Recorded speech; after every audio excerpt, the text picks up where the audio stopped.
लक्ष्मीच्या पावलांनीच्या आजच्या एपिसोडमध्ये आपण पाहणार आहोत की कलाला ते रिसिप्ट भेटलेली आहे, ज्याचं बिल कोर्टामध्ये सबमिट करण्यासाठी सगळेजण शोधत असतात, ज्यामुळे अद्वैत निर्दोष सिद्ध होऊ शकतो. पण हे राहुलकडे असतं आणि कला यासाठी अद्वैतला म्हणते की आपल्याला राहुलला जाब विचारावाच लागेल आणि त्याला इथे बोलवून घे. बट अद्वैतला ऑफिसमध्ये वादावादी नको असते, तर तो म्हणतो की आपण घरी गेल्यानंतर चर्चा करू. इकडे कलाचे वडील हॉस्पिटलमध्ये डोळे दाखवायला येतात. त्यावर डॉक्टर म्हणतात की वाचून बघा, पण त्यांना काहीही दिसत नाही. यावर ते नवीन ड्रॉप त्यांना लिहून देतात आणि म्हणतात की यासाठी त्यांचं ऑपरेशन लवकरात लवकर करणं गरजेचं आहे. हे आय ड्रॉप तात्पुरतं आहे.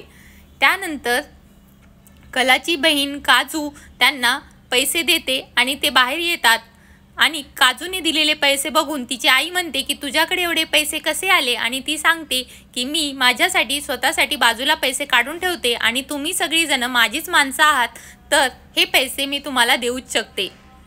अशी म्हणून ती तिथून निघून जाते आणि याबद्दल काजूच्या आईवडिलांना खूप अभिमान वाटतो की त्यांची मुलं मोठी झाली आहेत. इकडे कला आणि अद्वैत घरी येतात आणि ते राहुलला शोधायला लागतात, कारण राहुलचा फोनही लागत नसतो आणि नैनाने सांगितलेलं असतं की तो घरी आहे. इकडे ते रोहिणीला विचारतात आणि म्हणतात तू कॉल कर. यावर रोहिणी कॉल करते आणि त्याला विचारते की तू नेमका काय गोंधळ घातलेला आहेस, कारण त्याशिवाय कला आणि अद्वैत त्याला शोधत नसणार. त्यावर तो सांगतो की मी थोडं अर्जंट कामामध्ये आहे आणि त्यांना सांग की मी येईन थोड्या वेळात.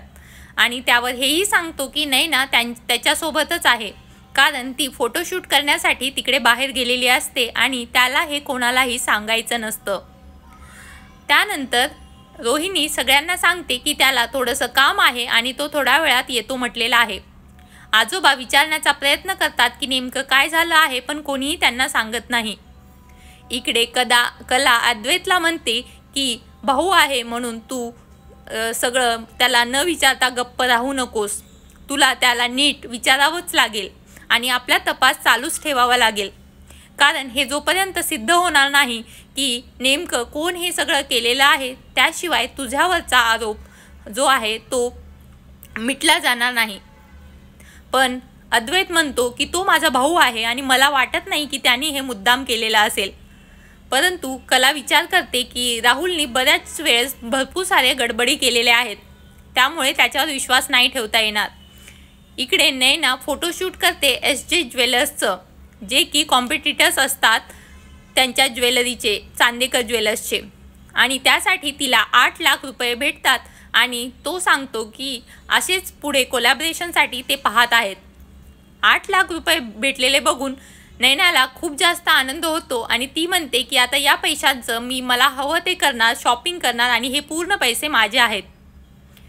इकडे अद्वैत सगळे घरातले राहुलची वाट पाहत असतात आणि तितक्यातच जो आहे ती नैना येते. नैनाला कला विचारते की तुझ्यासोबत राहुल होता, तर राहुल कुठे आहे? आणि नैना म्हणते की तो माझ्यासोबत नाही, मला माहीत नाही. आणि तेवढ्यातच तो राहुल तिथे येतो. त्याला बघून अद्वैत विचारतो की तू नेमका कुठे गेला होतास? आणि अद्वैत थोडा गोंधळतो हे विचारण्यासाठी की रिसिप्ट ही तुझ्या केबिनमध्ये सापडली. तरीही तो धीर करून विचारतो की ती रिसिप्ट तुझ्या केबिनमध्ये कशी सापडली. राहुलला काय बोलावं ते समजत नाही आणि तो पाणी प्यायला बाजूला जातो आणि टेबलवरती बसतो. आणि रोहिणीला समजतं की याने काहीतरी माती खाल्लेली आहे आणि मलाच आता सांभाळून घ्यावं लागेल. आणि राहुलला खूप जास्त गोंधळलेलं बघून रोहिणी मध्ये पडते आणि म्हणते की नेमकं तुला काय म्हणायचं आहे? माझ्या मुलाने वरती तू आरोप का करत आहेस? मला माहिती आहे की तुम्ही हे सगळे आरोप त्याच्यावरती का करता, कारण की तो चांदेकर नाही आहे आणि तो आता व्यवसायामध्ये मन घालत आहे, हे तुम्हाला कोणालाही आवडलेलं नाही आहे. त्यामुळेच तुम्ही हे सगळे आरोप त्याच्यावरती करत आहात. पण बाकीच्यांना समजत नाही की रोहिणी अशी का रिॲक्ट करत आहे आणि सरोज पण तिला थांबवण्याचा प्रयत्न करते. परंतु रोहिणीला कसंही करून राहुलवरती लागलेले आरोप फेटाळून लावायचे असतात. त्यासाठी ती पूर्ण ड्रामा क्रिएट करते आणि हे दाखवते की तो चांदेकर नसल्यामुळे त्याच्यावरती आरोप होत आहेत. बघत रहा पुढील भागात काय होईल.